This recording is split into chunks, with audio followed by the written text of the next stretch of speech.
Hey guys, இன்றைக்கி தென் கைலாயம் அப்படின்னு அழைக்கப்படுற வெள்ளிங்கிரி மலை, இன்றைக்கி அதை பற்றின சில விஷயங்கள் தாங்க இன்றைக்கி நம்ம பேச போகிறோம். ஸோ வெள்ளிங்கிரி மலை அப்படிங்கிறது பார்த்திங்கன்னா கிட்டத்தட்ட ஒரு பல வருடங்களாக ஒரு வரலாறு மிக்கக்கூடிய ஒரு மலை. ஸோ அப்படின்னா இந்த மலையை பற்றின ஒரு ஒரு சின்னதாக ஒரு வரலாறுங்க. இந்த மலை வந்துட்டு எப்படி வந்தது அப்படிங்கிறதையும், இதில் எத்தனை மலைகள் வந்துட்டு இருக்குது அப்படிங்கிறத பற்றியும் சின்னதாக இந்த வீடியோவில் ஷார்ட்டாக நம்ம இன்றைக்கி பார்க்க போகிறோம். ஹே கைஸ், நான் மனோ. வாங்க வீடியோக்குள்ளே போகலாம்.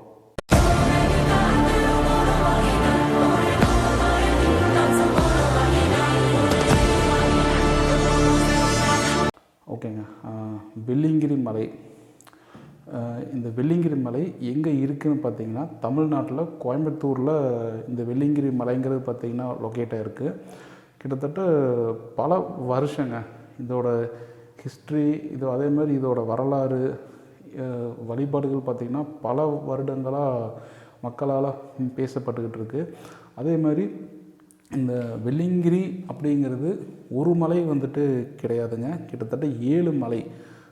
வெள்ளிங்கிரியில் பார்த்திங்கன்னா சிவபெருமான் தான் இருக்கார். அதே மாதிரி இந்த மலை அப்படிங்கிறது 7 மலைங்க. நீங்கள் வெள்ளிங்கிரி சிவனை பார்க்கணுன்னா கிட்டத்தட்ட 7 மலையை தாண்டி தான் போய் அவரை பார்க்கணும். அதேமாதிரி இந்த வெள்ளிங்கிரி மலை அப்படிங்கிறது பார்த்திங்கன்னா கிட்டத்தட்ட 5833 அடிங்க.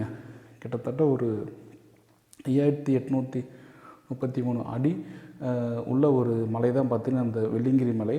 ஸோ இந்த வெள்ளிங்கிரி மலையோட ஹிஸ்ட்ரிங்க, ஸோ வரலாறு என்ன அப்படின்னு சொல்லி நான் சர்ச் பண்ணி பார்க்கும்போது ஆன்மீகம் சம்மந்தமான சில இன்ஃபர்மேஷன் நான் படித்தேன். ஃபஸ்ட்டு அதை ஷேர் பண்ணிடுறேங்க. இந்த வெள்ளிங்கிரி மலை அப்படிங்கிறது நம்மளோட தென்னிந்தியாவில் பல நூறு வருடங்களுக்கு முன்னாடி ஒரு பெண் நான் கல்யாணம் பண்ணால் சிவபெருமானை தான் நான் கல்யாணம் பண்ணுவேன் அப்படின்னு சொல்லி அவங்க வாழ்ந்துட்டுருக்காங்க, தவமும் பண்ணிகிட்ருக்காங்க. அதே மாதிரி பார்த்திங்கன்னா இவங்க தன்னோட வாழ்க்கையவே பார்த்திங்கன்னா முழுசாக சிவனுக்காக அர்ப்பணிக்கணும் அப்படிங்கிற ஒரு எண்ணத்தில் அவங்களுக்காகவே வாழ்ந்துட்டுருக்காங்க. அப்போது ஒரு கட்டத்தில் பார்த்திங்கன்னா சிவபெருமான் என்னை இந்த குறிப்பிட்ட சில நாட்களுக்குள்ளே என்னை கல்யாணம் பண்ணணும், அப்படி அவர் என்னை மணக்கலைன்னா நான் என்னோடய உயிரை விட்டுருவேன் அப்படின்னு அந்த பெண் சொல்கிறாங்க. இதை கேள்விப்பட்ட சிவபெருமான் பார்த்திங்கன்னா கைலாயத்திலேருந்து தென்னிந்தியா வந்துட்டுருக்காருங்க. அவர் வர வழியில் பார்த்திங்கன்னா சில இடையூறுகள், இந்த கல்யாணத்தை நடக்க விடக்கூடாது அப்படின்னு சொல்லி சில தடங்கல்கள், சில இடையூறுகள் சிவபெருமானுக்கு ஏற்படுது. அப்போது சிவபெருமானால் அந்த பெண் சொன்ன அந்த ஒரு நாளிகை அந்த ஒரு நாளுக்குள்ளே சிவபெருமானால் இங்கே தென்னிந்தியா வர முடியலைங்க. ஸோ அந்த பெண் என்ன பண்ணுறாங்கன்னா, நான் சொன்ன நாளுக்குள்ளே சிவன் என்னை பார்க்கலை, என்னை கல்யாணம் பண்ணலை அப்படின்னு சொல்லி அவங்க சொன்ன மாதிரியே அவங்களோட உயிரை விட்டுறாங்க. ஸோ சிவபெருமான் இங்கே பார்க்கும்போது அந்த பெண் அவங்களோட உயிரை விட்டுருக்காங்க. அப்போது சிவபெருமான் பார்த்திங்கன்னா பயங்கர ஒரு சோகத்தில் அவர் தள்ளப்படுறாரு. அவர் ரொம்ப மன வருத்தங்க. அதாவது நம்மளால் ஒரு பெண்ணோட உயிர் போயிடுச்சு அப்படின்னு சொல்லி அவர் ரொம்ப வருத்தப்படுறாரு. அப்போது அந்த வருத்தத்தை போக்குறதுக்காக ஒரு இடத்துல போய் அவர் உட்கார்றாருங்க. அவரோட வருத்தத்தை போக்குறதுக்காக ஒரு இடத்துல போய் உட்கார்றாரு. அந்த உட்கார்ந்த இடம் தான் பார்த்திங்கன்னா வெள்ளிங்கிரி அப்படின்னு ஒரு ஆன்மீக ஸ்டேட்மெண்ட் சொல்லப்பட்டிருக்குதுங்க. ஸோ அதே மாதிரிங்க இந்த வெள்ளிங்கிரிங்கிறது பார்த்திங்கன்னா நான் முதல்ல சொன்ன மாதிரி ஒரு 7 மலைகள் கொண்ட ஒரு இடம் தான் இந்த வெள்ளிங்கிரி மலை அப்படிங்கிறதுங்க. அதே மாதிரி இந்த 7 மலைகளுக்கும் 7 அம்சங்கள் சொல்லப்பட்டிருக்கு. ஸோ அதையும் நம்ம ஒவ்வொன்றா லைனாக பார்த்துடலாம். ஸோ முதல் மலை அப்படிங்கிறது பார்த்திங்கன்னா செங்குத்தான ஒரு மலை அப்படிங்கிறாங்க. கிட்டத்தட்ட பார்த்திங்கன்னா நல்லா செங்குத்தான ஒரு மலை அப்படின்னு சொல்லப்படுது. அதே மாதிரி இப்போ பக்தர்கள் நம்ம எல்லோரும் சிவனை போய் பார்க்குறதுக்கு அந்த மலையில் பார்த்திங்கன்னா சில படிக்கட்டுகள், அந்த மாதிரி வந்துட்டு செதுக்கப்பட்டிருக்கிறதா சொல்கிறாங்க. முதல்லைங்க முற்காலத்தில் ஃபஸ்ட்டு பார்த்திங்கன்னா இந்த மலை உருவானப்போ மக்கள் வந்துட்டு எப்படி போய் சிவனை பார்த்தாங்கன்னு பார்த்திங்கன்னா அவங்களோட கை காலால் தவிழ்ந்து தான். அந்த முதல் மலைங்கிறது பார்த்திங்கன்னா நல்லா செங்குத்தான ஒரு மலை. அந்த மலையில் மக்கள் பார்த்திங்கன்னா முதல்ல தவிழ்ந்து போய் தான் வந்துட்டு முதல் மலையவே ஏறி இருக்காங்க. அதுக்கப்புறம் பார்த்திங்கன்னா இந்த முதல் மலையோட முடிவில் பார்த்திங்கன்னா ஒரு விநாயகர் சிலை ஒன்று வச்சுருக்காங்க. ஒரு விநாயகர் சிலை ஒன்று இருக்குது. இங்கே அதை எப்படி பார்க்குறாங்கன்னா, முதல் மலை வந்துட்டு ஒரு கடினமான ஒரு மலை. அந்த மலையை ஏறி அவ்வளோ கஷ்டப்பட்டு ஏறி மேலே வர்ற மக்களுக்கு ஆசீர்வாதம் பண்ணுறக்காக வந்துட்டு விநாயகர் வந்துட்டு அங்கே இருக்கார் அப்படிங்கிற மாதிரி வந்துட்டு முதல் மலை வந்துட்டு பார்க்கப்படுதுங்க. ஸோ அடுத்து இரண்டாவது மலை பார்த்திங்கன்னா ஓரளவுக்கு அந்த ஃபஸ்ட்டு மலை அளவுக்கு இல்லாமல் ஓரளவுக்கு கொஞ்சம் ஏறக்கூடிய ஒரு மலையாக தான் இந்த ரெண்டாவது மலை வந்துட்டு இருக்குது. அதே மாதிரி இந்த ரெண்டாவது மலையில் பார்த்திங்கன்னா நிறையா சுனைகளுங்க. ஆமாங்க, நிறைய சுனைகள் வந்துட்டு இருக்கிறதா சொல்லப்படுது. சுனைகள்னால் என்னென்னு பார்த்திங்கன்னா மலைகளில் அந்த பாறைகளாக இருக்குங்க. பாறைகளுக்கு இடையில பார்த்திங்கன்னா தண்ணிகள் வந்துட்டு தேங்கி இருக்கும். அப்படிப்பட்ட ஒரு தண்ணி தேங்குகிற அந்த ஒரு சின்ன ஒரு இடத்துக்கு பேர் தான் சுனைம்பாங்க. அப்போ இந்த ரெண்டாவது மலையில் சுனைகள் வந்துட்டு அதிகமாக வந்துட்டு பார்க்கப்படுது. நம்ம தண்ணி வந்துட்டு அதில் பருகலாம் அப்படிங்கிற மாதிரியும் சொல்கிறாங்க. ப்ளஸ் அப்புறம் இந்த ரெண்டாவது மலையோட எண்டிங் ஃபினிஷிங்கில் பார்த்திங்கன்னா ஒரு பெரிய வழுக்குப்பாறை ஒன்று வந்துட்டு இருக்குது அப்படின்னும் சொல்லப்படுதுங்க. அதேமாதிரி இந்த வழுக்குப்பாறை ஏறி தான் நம்ம வந்துட்டு ரெண்டாவது மலையை வந்துட்டு தாண்டணும் அப்படிங்கிற மாதிரியும் சொல்கிறாங்க. அப்போ இந்த வழுக்குப்பாறை ஏறுறதுக்கு ஒன்றும் அவ்வளோ பெரிய ஒரு கஷ்டமெல்லாம் வந்துட்டு இருக்காது அப்படிங்கிறது வந்துட்டு சொல்லப்பட்டிருக்குது. ஸோ மூன்றாவது மலைங்க. இந்த மூன்றாவது மலை பார்த்திங்கன்னா கைத்தட்டி சுனை அப்படின்னு வந்துட்டு சொல்லப்படுதுங்க. அது என்ன கைத்தட்டி சுனைனா, இங்கே இந்த மூன்றாவது மலையில் பார்த்திங்கன்னா நிறைய சித்தர்கள் வந்துட்டு இருக்கிறதாகவும் இந்த மூன்றாவது மலையில் நிறைய சித்தர்கள் இருக்கிறதா சொல்லப்பட்டிருக்கு. அப்போது இந்த மூன்றாவது மலையில் கை தட்டுனா பாறைகளுக்கு நடுவில் இருந்து இடையில இருந்து தண்ணி வந்துட்டு வரும் அப்படிங்கிறது வந்துட்டு சொல்லப்படுது இந்த மூன்றாவது மலையில். ஸோ இந்த மூன்றாவது மலைக்கு வந்துட்டு கைத்தட்டி சுனை அப்படிங்கிற ஒரு பேர் வந்துட்டு இந்த மூன்றாவது மலைக்கு வந்துட்டு இருக்குதுங்க. அதே மாதிரி இந்த மூன்றாவது மலையில் இன்னொரு சிறப்பு வந்துட்டு சொல்லப்பட்டிருக்குது. அது என்னன்னு பார்த்தோம்னா பாம்பாட்டி சித்தருங்க. ஏன்னா நமக்கு இப்போது பாம்பாட்டி சித்தர்னு சொன்னோன்னே நமக்கு மருதமலை தான் நமக்கு ஞாபகத்துக்கு வரும்.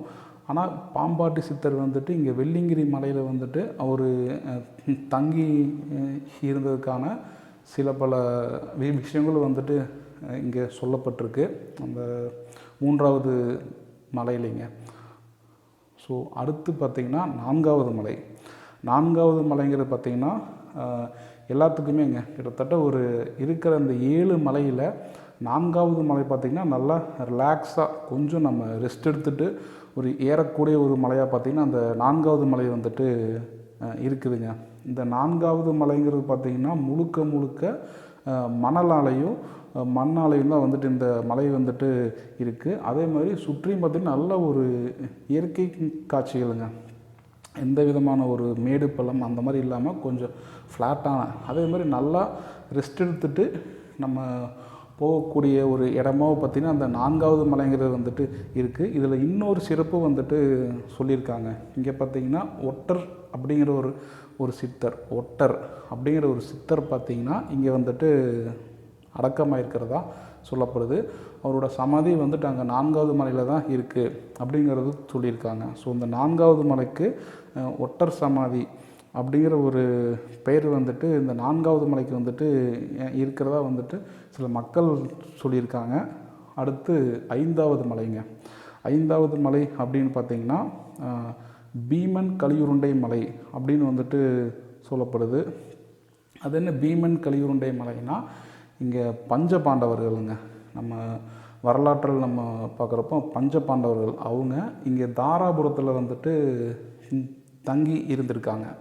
இந்த தாராபுரத்தில் அவங்க தங்கி இருக்கும் பொழுது இங்கே வெள்ளிங்கிரிக்கு வந்துட்டு அவங்க வந்ததாகவும், அர்ஜுனன் வந்துட்டு இந்த வெள்ளிங்கிரி மலையில் வந்து தவம் செய்ததாக வந்துட்டு சில குறிப்புகள் வந்துட்டு இதில் சொல்லப்பட்டிருக்கு. ஸோ அதனால் இந்த 5வது மலைக்கு வந்துட்டு பீமன் கலியுருண்டை மலை அப்படிங்கிற ஒரு பேரும் வந்துட்டு இருக்குது அப்படிங்கிற மாதிரி சொல்கிறாங்க. ப்ளஸ் அப்புறம் அர்ஜுனன் வந்துட்டு அங்கே வந்து தவம் செஞ்சதுக்கான சில குறியீடுகளாங்க, சில அந்த கல்வெட்டுகள், அந்த மாதிரி சில குறியீடுகள், சில இன்ஃபர்மேஷன் வந்துட்டு அங்கே அந்த 5வது மலையில் இருக்குது அப்படிங்கிற மாதிரி வந்துட்டு சொல்லப்பட்டிருக்குதுங்க. அப்புறம் பார்த்திங்கன்னா அந்த 5வது மலையிலிங்க ஒரு கேவுங்க, ஒரு குகை ஒன்று இருக்குதுன்னு சொல்லப்படுதுங்க. அதாவது நீங்கள் 5வது மலைக்கும் 6வது மலைக்கும் போகிறக்கு நடுவில் பார்த்திங்கன்னா ஒரு குகை ஒன்று இருக்குது.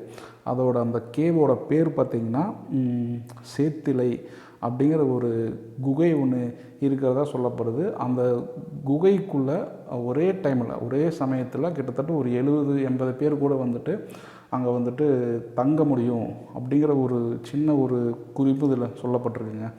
அடுத்தது 6வது மலைங்க. கிட்டத்தட்ட இந்த 6வது மலை ஏறுறப்போ எல்லாத்துக்குமே பார்த்திங்கன்னா ஒரு அவ்வளோ பெரிய ஒரு சந்தோஷமாக இருக்கும். ஏன்னா அந்த 6வது மலையில் பார்த்திங்கன்னா தண்ணீருங்க, கிட்டத்தட்ட அங்கே ஒரு ஆறு மாதிரி வந்துட்டு, ஆறு மீன்ஸ் அந்த தண்ணிகள் வந்துட்டு கொஞ்சம் தேங்கி ஒரு சின்னதாக ஒரு ஆறு மாதிரி அங்கே இருக்கிறதா வந்து சொல்லப்பட்டிருக்குது. ஏன்னா யோசிச்சு பாருங்கள், கிட்டத்தட்ட நம்ம ஒரு 5 மலைங்க. ஏன்னா வெள்ளிங்கிரி அப்படிங்கிறதே ஒரு 7 மலை. நம்ம 5 மலை ஏறி நம்ம ரொம்ப டயர்டாக இருப்போம், ரொம்ப ஒரு ரிஃப்ரெஷ்மெண்ட் இல்லாமே இருப்போம். அப்போது ஒரு 5 மலை ஏறினதுக்கப்புறம் ஒரு 6வது மலையில் ஒரு தண்ணி இருக்குது, ஒரு சின்னதாக ஒரு ஆறு மாதிரி இருக்குங்கிறப்போ நம்ம அங்கே நல்லா பார்த்திங்கன்னா ரிஃப்ரெஷ் ஆகிக்கலாம். சில மக்கள் பார்த்திங்கன்னா அங்கே குளிக்கிறது, நீராடுறது, ப்ளஸ் அந்த தண்ணி வந்துட்டு நம்ம வீட்டுக்கு எடுத்துகிட்டு வந்து பூஜை அறையில் வச்சு இது பண்ணுறது, அந்த மாதிரி சில விஷயங்களும் வந்துட்டு செய்கிறாங்க. அதே மாதிரி இந்த 6வது மலையில் இருக்க மண் பார்த்திங்கன்னா வெள்ளை மணல் அப்படின்னு வந்துட்டு சொல்லப்படுதுங்க. அது பார்த்திங்கன்னா மக்கள் வந்துட்டு விபூதியாகவும் வந்துட்டு அந்த மணல் வந்துட்டு அவங்க பயன்படுத்துகிறாங்க. அவங்க வீட்டுக்கு வந்துட்டு எடுத்துகிட்டு வர்றாங்க, நம்ம எடுத்துகிட்டு போகலாம்.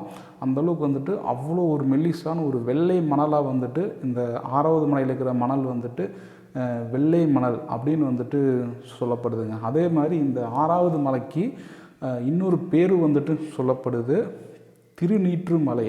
அதாவது திருநீற்றுமலை அப்படின்னு வந்துட்டு இந்த 6வது மலைக்கு வந்து ஒரு பேர் வந்துட்டு சொல்லப்படுதுங்க. ஸோ 7வது மலைங்க.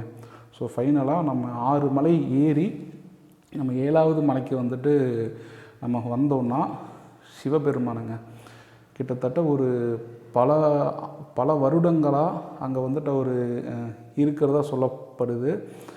ஏன்னா இப்போ நம்ம அந்த இப்போவுமேங்க, இப்போ நம்ம 6 மலை தாண்டி 7வது மலையில் போய் நம்ம அந்த சிவனை பார்க்குறப்போ கிட்டத்தட்ட எவ்வளோ இயர்ஸ் ஆச்சு, எவ்வளோ வருடங்களாச்சு. ஆனால் இன்னுமே பார்த்திங்கன்னா அந்த சிலை அப்படிங்கிறது ஒரு சின்ன ஒரு சுயம்பலிங்கமாக தாங்க அங்கே இருக்கப்படுது. ஒரு 3 பாறைக்கு நடுவில் ஒரு சின்னதாக ஒரு லிங்கமாக தான் பார்த்திங்கன்னா சிவனோட லிங்கம் வந்துட்டு அங்கே வைக்கப்பட்டிருக்கிறது. அங்கே பெருசாக எதுவும் கோவில்களோ இல்லை வந்துட்டு பெரிய லிங்கமோ சிலைகளோ இல்லை மண்டபங்களோ எதுவுமே இருக்காதுங்க. கிட்டத்தட்ட ஒரு 3 பாறை, அங்கே ஒரு சின்னதாக ஒரு லிங்கம். அந்த பழைய வழிமுறைப்படி அங்கே அது அப்படியே பார்த்திங்கன்னா மெயின்டைன் பண்ணிகிட்ருக்காங்க. எந்த விதமான ஒரு மாற்றங்களும் செய்யாமல் அதை அழகாக பார்த்திங்கன்னா மெயின்டைன் பண்ணிகிட்ருக்காங்க. ஸோ அவ்வளோதாங்க கிட்டத்தட்ட. ஆனால் வந்துட்டு இப்போது நிறையா விஷயங்கள்ங்க, இப்போது நிறையா நியூஸஸ் பார்த்திங்கன்னா வருது. வெள்ளிங்கிரி மலை ஏறுறப்போ வந்துட்டு சில பேர் வந்துட்டு இறக்குறாங்க. இன்றைக்கி 2 பேர் இறந்துருக்காங்க, நேற்றுக்கு 4 பேர், அப்போ முந்தா நேற்றுக்கு ஒருத்தர் மூச்சு திணறல் வந்துட்டு இறந்துருக்காங்க, ஹார்ட் அட்டாக்கில் இறந்துருக்காங்க, மலையிலேருந்து ஸ்லிப்பாகி விழுந்திருக்காங்க அப்படிங்கிற எல்லாமே இன்றைக்கி பேசப்படுது. நான் ஒரே ஒரு விஷயம் மட்டும் இங்கே என்னோடய இதில் நான் சொல்லணும்னு நினைக்கிறேங்க. அதாவது ஒரு மலை ஏறுறப்போ நம்மளோட உயிர் வந்துட்டு போகுது அப்படிங்கிறப்போ நம்மளோட ஹெல்த்துங்க, நம்மளோட ஹெல்த்து வந்துட்டு எந்த ஒரு கண்டிஷனில் வந்து நம்ம இப்போ வாழ்ந்துட்டுருக்கோம் அப்படிங்கிறத வந்துட்டு நமக்கு ஞாபகப்படுத்துது.